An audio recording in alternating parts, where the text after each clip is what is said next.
Hello student, कैसे हैं आप सब। एक बार पुनः से कोचिंग क्लासेस पर स्वागत है। उम्मीद करता हूं आप सब अच्छे होंगे, मस्त होंगे, बेहतर होंगे, आपकी पढ़ाई बेहतर चल रही होगी। क्लास 12 फिजिक्स एनसीईआरटी में चैप्टर 4 स्टार्ट है, जिस चैप्टर का नाम है गतिमान, आवेश और चुंबकत्व। आज के इस लेक्चर में आप लोग सीखने वाले हैं सीधे लंबे धारावाही चालक के कारण चुंबकीय क्षेत्र की गणना। जैसा कि इस डायग्राम में आप लोग देखेंगे, मैं अलग से पूरा विधिवत समझाऊंगा, आप लोगों को परेशान होने की जरूरत नहीं है। सबसे पहले मैं आपसे कह दूं कि एक सीधा लंबा चालक तार ले लो, तो ये मेरा x बाई एक सीधा लंबा चालक तार है। इधर मैं x दे दूं तो इधर मैं y दे देता हूं, ठीक है। तो x बाई एक सीधा लंबा चालक तार है। इससे r दूरी पर या a दूरी पर, है ना, यानी कुछ दूरी पर एक बिंदु P है। यहां पर हमें चुंबकीय क्षेत्र की तीव्रता निकालनी है। सीधे लंबे धारावाही चालक के कारण चुंबकीय क्षेत्र की गणना, यानी एक सीधा लंबाई का यानी L लंबाई का चालक तार है, जिसके कारण चुंबकीय क्षेत्र की गणना करनी है।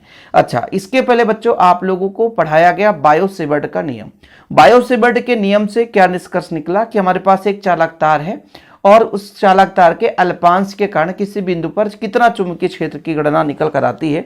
तो आप लोगों ने देखा था बच्चों, dB बराबर कितना निकल कर आया था, जो कि यहां भी काम आएगा, μ0/4 पाई आई डीएल साइन थीटा बटा आर स्क्वायर मतलब डिस्टेंस है। यहां यदि हम a मानेंगे तो a का स्क्वायर करेंगे, b मानेंगे तो b का स्क्वायर करेंगे, l मानेंगे तो l का स्क्वायर कर सकते हैं। वो आपके ऊपर है कि आप कितना मानकर चलते हो। फिलहाल इतना तो अभी क्लियर है कि यदि मान लीजिए एक अल्पांश हम मानकर चलते हैं एक चालक तार पर, तो उससे r दूरी पर चुंबकीय क्षेत्र की तीव्रता पूछी जाए, चुंबकीय क्षेत्र का जो मान है बच्चों वो dB बराबर μ0/4 पाई आई डीएल साइन थीटा बटा आर स्क्वायर, ये बायो-सेवर्ट के नियम से है।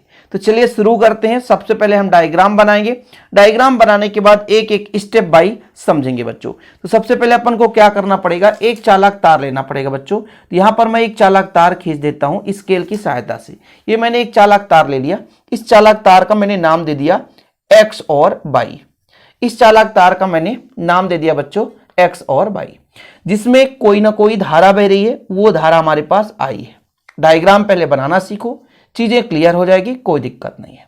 अब मैं मान के चलता हूं यहां पर एक बिंदु O है, मध्य बिंदु पर, कोई भी बिंदु पर, इससे लंबवत a दूरी पर, स्मॉल a हम मान के चलते हैं, स्मॉल a मान लिए, स्मॉल a दूरी पर एक बिंदु P है। एक बिंदु क्या है बच्चों, P है, जिस पर हमें चुंबकीय क्षेत्र की गणना करनी है।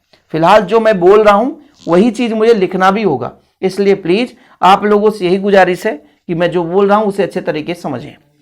अब मैंने क्या कहा कि माना x बाई एक चालक तार है, इसकी लंबाई भी कुछ होगी बच्चों, तो मैं मान के चलता हूं स्मॉल l है, कोई दिक्कत नहीं है।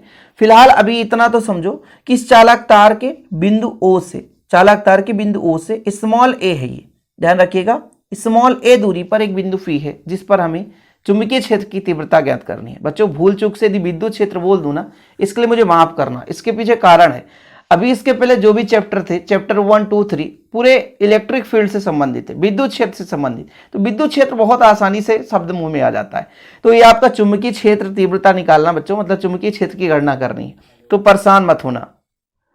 तो इतना तो क्लियर है ना, कोई दिक्कत तो नहीं है कि हमने एक चालक तार ले लिया x y, इसके वो बिंदु से स्मॉल a दूरी पर एक बिंदु P है, जिस पर हमें चुंबकीय क्षेत्र की तीव्रता ज्ञात करनी है। अगले स्टेप में क्या करना बच्चों, देखिएगा थोड़ा सा। मान के चलते हैं O से x दूरी पर, मतलब यहां से x दूरी में बोल रहा हूं ना, मतलब यहां से यहां तक की दूरी है स्मॉल x, ठीक है। यहां पे मैं लिख भी दूंगा ताकि आप लोग परेशानी ना हो। O से x दूरी पर एक अल्प अवयव है जिसे अल्पांश के नाम से जानते हैं, एक अल्प अवयव है जिसे अल्पांश के नाम से जानते हैं। यहां पर मैं एक अल्पांश की कल्पना करता हूं, एक अल्पांश, एकदम छोटा सा अल्पांश। ये एक अल्पांश है जिसमें कह देता हूं ये अल्पांश जो है a और b है बच्चों, यहां पर a और यहां पर b। इस अल्पांश की लंबाई कितनी होती है सबको पता है, अल्पांश की लंबाई कितना मानते चलते बच्चों, dl मान के चलते हैं। अब इस अल्पांश से बिंदु P की दूरी कितनी है, r है, यहां से यहां तक, यानी अल्पांश से बिंदु P की दूरी कितनी है, तो इस अल्पांश से बिंदु P की दूरी r है।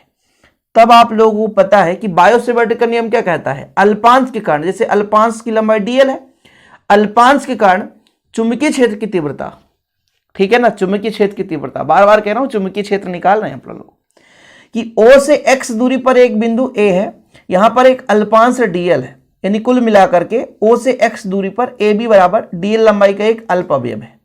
ठीक है, तो यहां पर हम कहें कि यहां से बिंदु P की दूरी कितना है, तो बिंदु P की दूरी R है, और इसके बीच जो कोण बनता है, यहां पे जो कोण बनेगा बच्चों, इसको मैं मान के चलता हूं कि एक कोण बन जाता है, इसे थीटा मान लेते हैं, और जो कोण यहां पे बनेगा, ठीक है, ऐसा मैं इसको भी मिला देता हूं तो थोड़ा सा एक अलग डायग्राम बन जाएगा। ये लो, ये जरूरत पड़ने वाला है बच्चों। ठीक है, तो अभी फिलहाल इतना तो आप समझो कि माना एक्स वाई एक चालक तार है, चालक तार में आई धारा बह रही है, OP बराबर A है। ठीक है, मतलब O से A दूरी पर एक बिंदु P है जिस पर चुंबकीय क्षेत्र की तीव्रता ज्ञात करनी है। O से X दूरी पर एक अल्पांश AB बराबर DL लंबाई का एक अल्पांश है जो कि बिंदु P से R दूरी पर है। तब बायो सेवर्ट के नियम से आपका हो जाएगा dB बराबर μ0/4 पाई IDL sin थीटा बटा R स्क्वायर। ठीक है, कोई दिक्कत तो नहीं है। आगे देखिएगा, यहां पर मैं एक कोण की गणना करता हूं कि ये मेरा थीटा कोण है बच्चों। क्या है? थीटा कोण। और यहां से मैं लंब डालता हूं, यहां से मैं लंब डालता हूं, यहां से मैं लंब डालता हूं। तो जब ये थीटा कोण बना तो इधर का कोण कितना हो जाएगा? 180 माइनस थीटा। ये मेरा थीटा है तो इधर का कोण 180 माइनस थीटा होगा। ये कैसे हो गया सर 180? क्योंकि देखो एक रैखिक कोण यदि पूछा जाए आपसे तो रैखिक कोण का मान कितना होता है बच्चों? रैखिक कोण का मान होता है 180। तो इधर का थीटा तो अंदर वाला 180 माइनस थीटा होता है। बिल्कुल। अभी फिलहाल मैंने कितना समझाया कि भाई साहब देखो जरा कि माना एक्स वाई एक लंबा तार है जिसमें आई धारा प्रवाहित हो रही है, OP बराबर A है। ठीक है, मतलब OP बराबर यानी O से P की दूरी A है। देखो जरा O से P की दूरी A है बच्चों।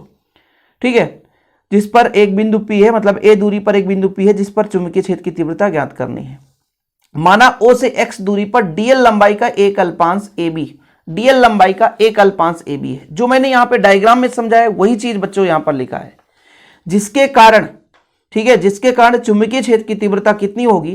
तो अल्पांश DL है, तो बायो सेवर्ट के नियम से dB बराबर μ0/4 पाई IDL sin थीटा बटा R स्क्वायर। इतना तो चीजें क्लियर होना चाहिए। समीकरण 1 तक क्लियर है बच्चों? ये आपका समीकरण 1 आ चुका है। ठीक है, हिंदी कैसे लिखना है वो चीज मैं बता रहा हूं कि भाई एक्स वाई एक चालक तार है जिसमें आई धारा बह रही है। चालक तार से A दूरी पर एक बिंदु P है जिस पर चुंबकीय क्षेत्र की तीव्रता ज्ञात करनी है। यहां से O से X दूरी पर DL लंबाई का एक अल्पांश है जिससे बिंदु P की दूरी कितनी है? R है। तब बच्चों बायो सेवर्ट के नियम से अल्पांश के कारण, इस अल्पांश में अल्प धारा बह रहा होगा, इस अल्पांश के कारण जो चुंबकीय क्षेत्र की तीव्रता आ गई dB बराबर μ0/4 पाई IDL sin थीटा बटा R स्क्वायर। फिलहाल अभी समीकरण 1 हमने दे दिया है। ये कहां से है बच्चों? बायो सेवर्ट के नियम से। इतना क्लियर है? कोई दिक्कत तो नहीं है? तो फिर आगे चलते हैं। सबसे पहले मैंने बच्चों यहां से A से इस BP पर लंब डाला, तो यहां पर एक बिंदु C दे देता हूं। ठीक है, एक बिंदु C दे देता हूं। थोड़ा समझने की कोशिश करना। जैसा कि मैंने कहा यहां पे ये थीटा है तो अंदर वाला कोण जो होगा वो 180 माइनस थीटा होगा। क्यों होगा? क्योंकि एक सीधे रेखा पर कोण जो बनता है 180 डिग्री होता है। अब इधर का यदि थीटा बन गया तो इधर का आपका 180 माइनस थीटा हो जाएगा। चीजें क्लियर बच्चों? तो यहां पर मैं यदि आपसे कह दूं कि त्रिभुज ABC में, त्रिभुज ABC में या ACB में साइन 180 लगाऊं, साइन 180 माइनस थीटा, मतलब ये वाला कोण लगाऊं, तो कोण के सामने वाली भुजा लंब होती है बच्चों। तो लंब आपका क्या होगा? AC होगा। और जो आपका ये वाला भुजा है ये आपका बच्चों क्या हो जाएगा?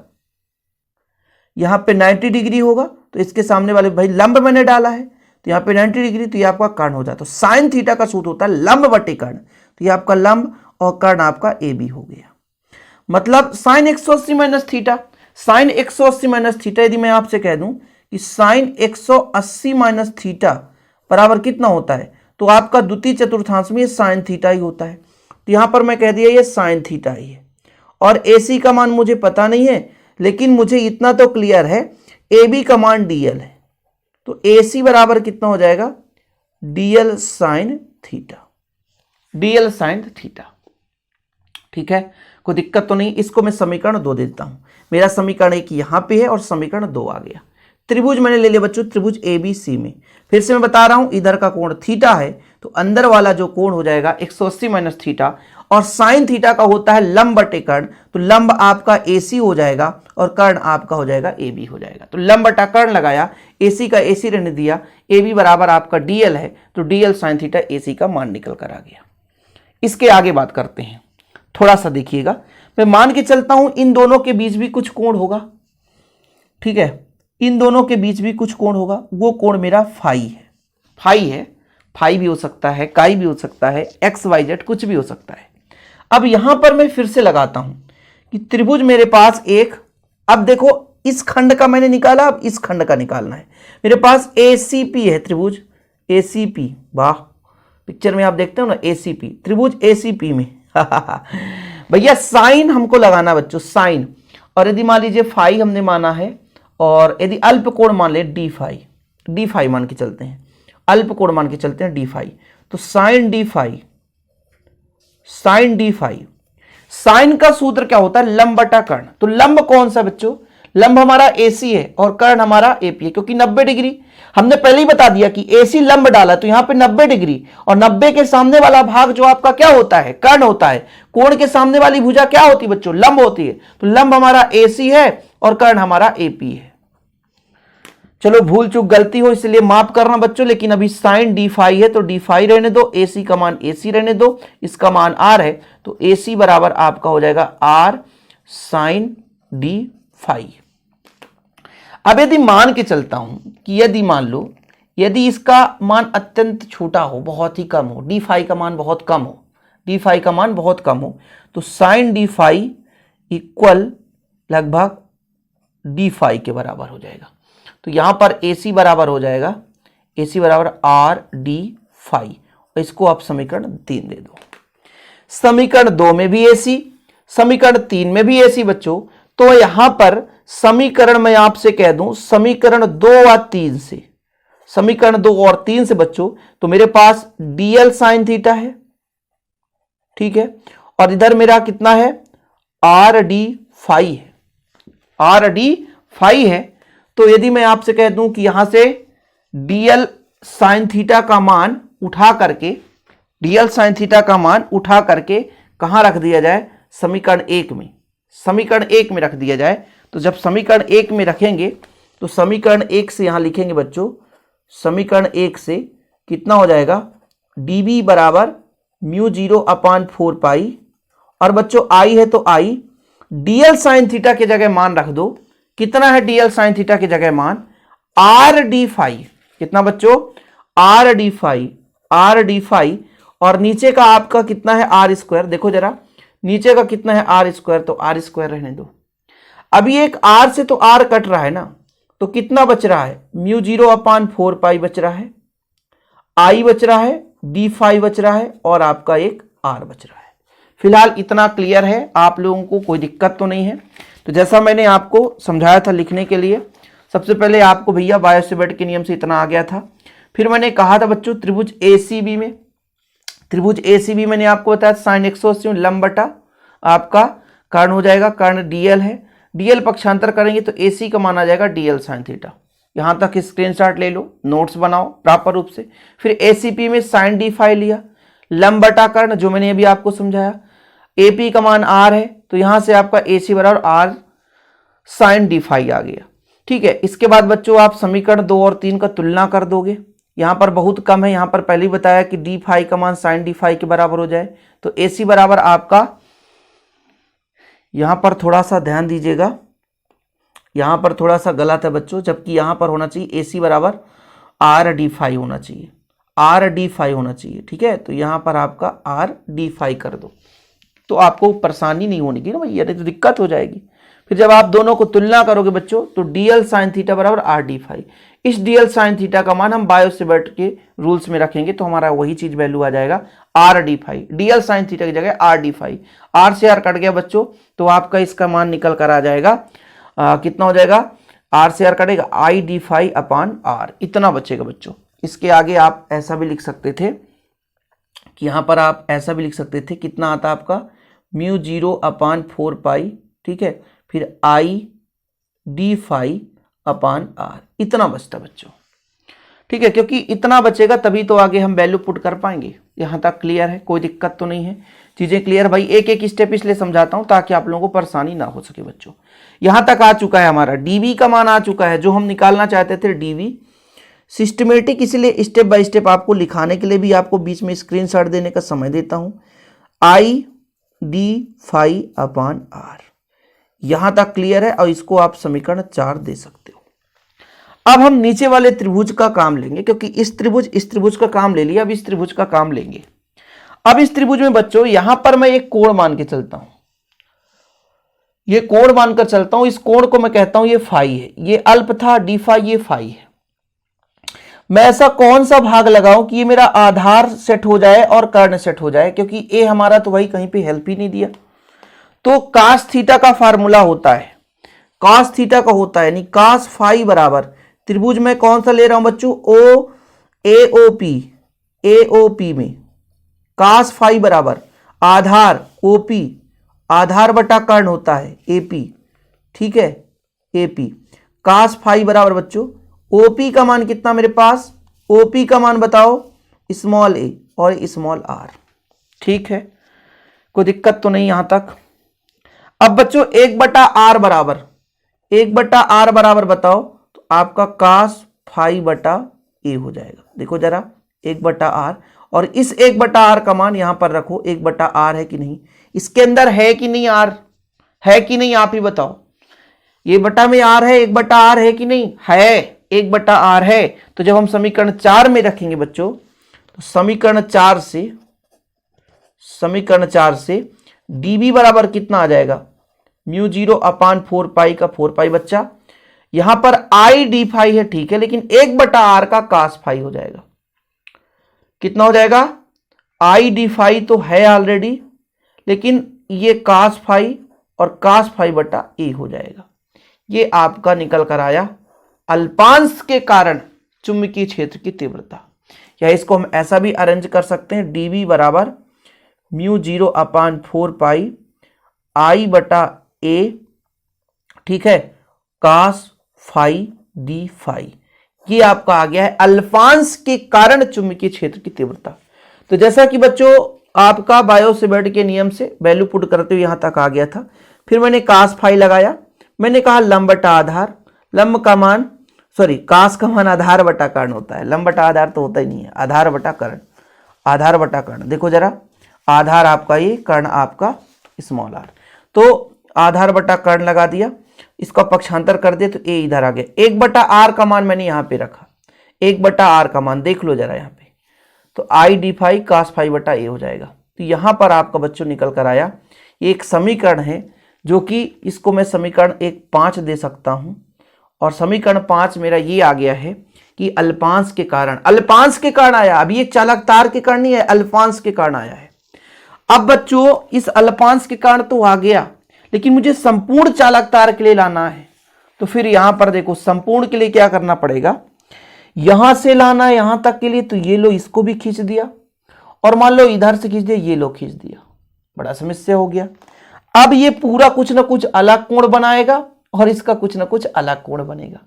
तो मैं कह दिया बच्चों कि ऊपर वाला यदि फाई 2 है, तो नीचे वाला यदि इधर का फाई 1 ले लिया, तो ऊपर वाला फाई 2 हो जाएगा। इसको एक अलग तरीके से मैंने डायग्राम इसलिए बनाकर यहां पर समझाया है कि नीचे का जो मान है वो फाई 1 है, तब ये पूरे का ऊपर का मान ये फाई 2 हो जाएगा। लिमिट लगाना पड़ता है ना, जब कभी अल्पांश का मान दिया हो बच्चों और मुझसे बड़ा सा क्षेत्र निकालना हो, तो समाकलन कर दो, लिमिट लगाकर समाकलन कर दो।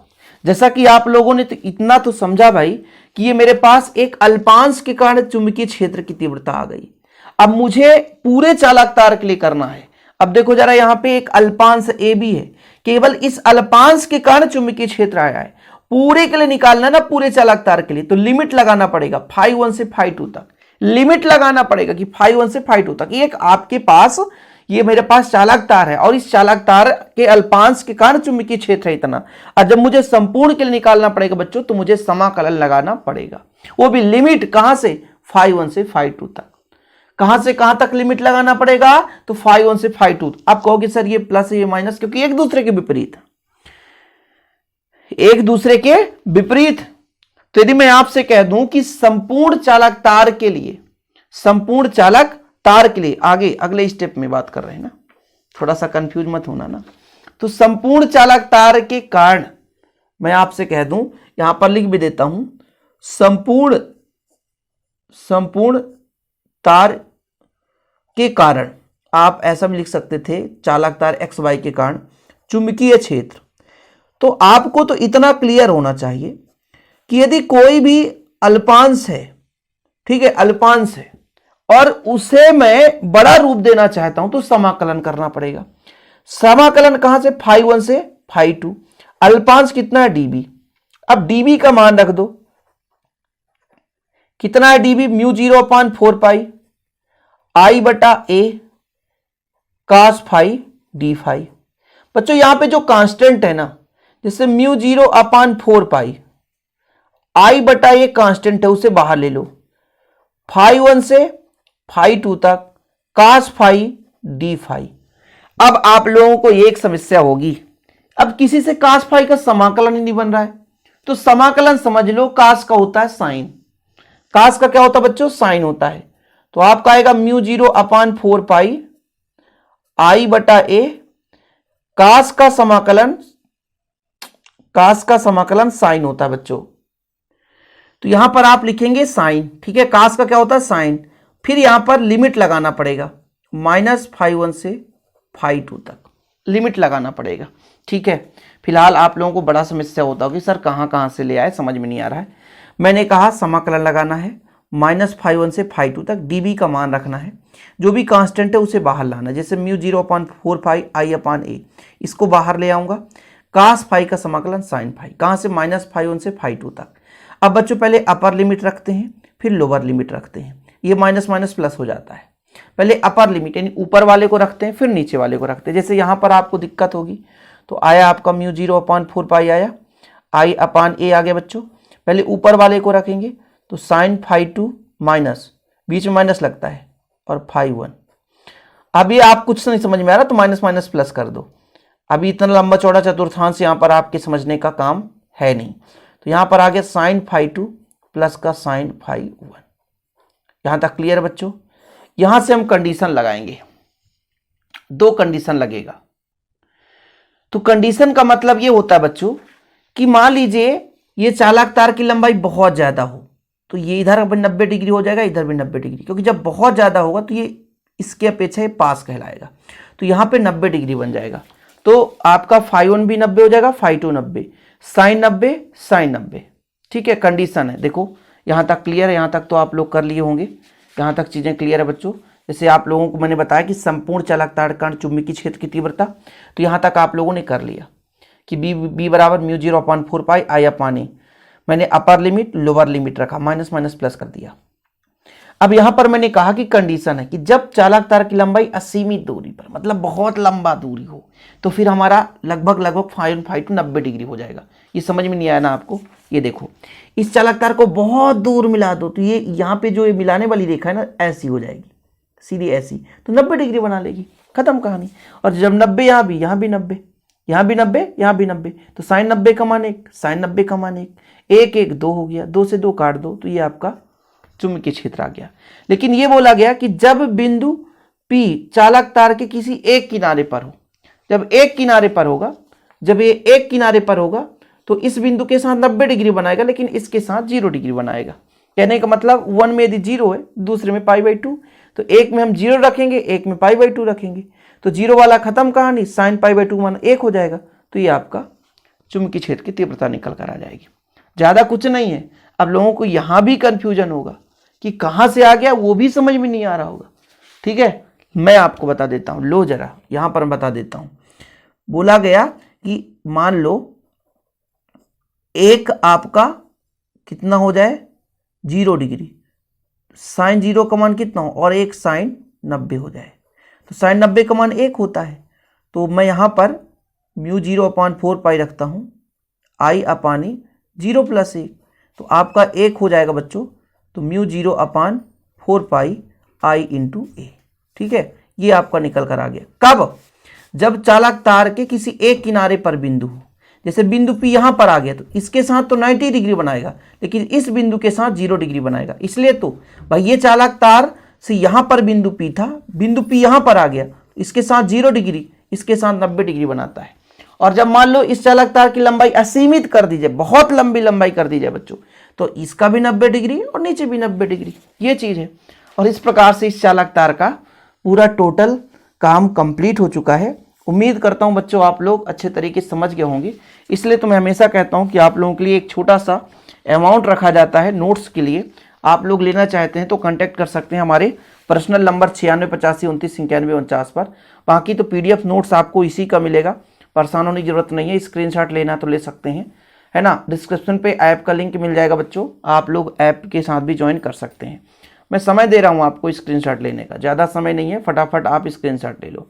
ये वीडियो थोड़ा सा लंबा हो गया, लेकिन करें क्या भाई साहब, लंबा करने का कोई विचार नहीं था, लेकिन वीडियो लंबा होगा तभी तो समझ में आएगा। एक एक पॉइंट मैंने कोशिश किया है समझाने के लिए, ताकि आप लोगों को कोई दिक्कत ना हो, कोई डाउट ना हो। इतने में भी डाउट है बच्चों तो पुराने वीडियो भी देख सकते हैं, ठीक है। फिलहाल ये देखो स्थित, पहला स्थित आप लोग लगाओ और दूसरा स्थित लगाओ। एक और स्थित लगा सकते हो जब सेंट्रल पर हो जाए, केंद्र पर हो जाए, लेकिन आप 2 ही कंडीशन पढ़ो यार तो बहुत है। बोर्ड एग्जाम के हिसाब से इतना काफ़ी है। आज के लिए इतना ही। जय हिंद, वंदे मातरम।